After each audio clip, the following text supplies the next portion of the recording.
Welcome to the Morning Update. I'm Erin Ramsey.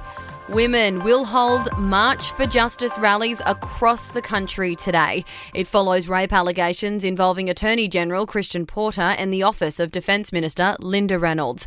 Prime Minister Scott Morrison will meet a delegation attending the Canberra rally. Organiser Jane Hendry says the issue goes well beyond Parliament House. We would also like to see cultural change at the ground up. We have to stop this systemic violence against our women. There's been a big drop in support for the Morrison government following multiple rape allegations in Canberra. Today's news poll shows Labor now leads the coalition 52% to 48% after preferences. The government's primary vote dropped 3% to 39%.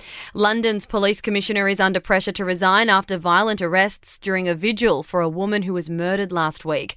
Police moved in to break up the Reclaim the Night event honouring Sarah Everard. Several women were handcuffed and pushed to the ground. Assistant Police Commissioner Helen Ball has defended the response. Hundreds of people were tightly packed together, posing a very real risk of easily transmitting COVID-19. Police must act for people's safety. This is the only responsible thing to do. And the first new COVID-19 case in 55 days has been recorded in New South Wales. A Sydney hotel security guard tested positive on Saturday. His close contacts have so far tested negative. They are self-isolating for 14 days. The 47-year-old had his first vaccine on March 2.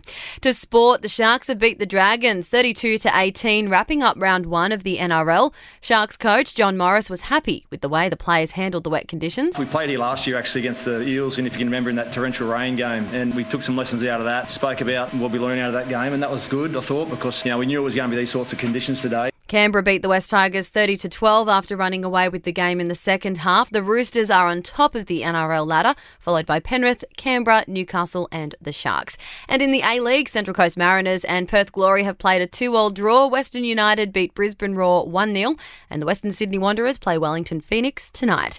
In entertainment news, the postponed Grammy Awards are on in Los Angeles today.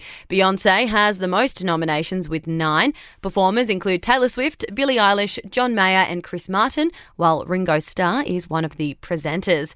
Tabloids in the UK claim Meghan Markle blogged about Prince William and Kate's wedding and her dream of becoming a princess 7 years ago, despite telling Oprah Winfrey she didn't know much about the royals. Meghan's now defunct blog refers to her favourite princess character being She-Ra, Princess of Power, from an 80s cartoon.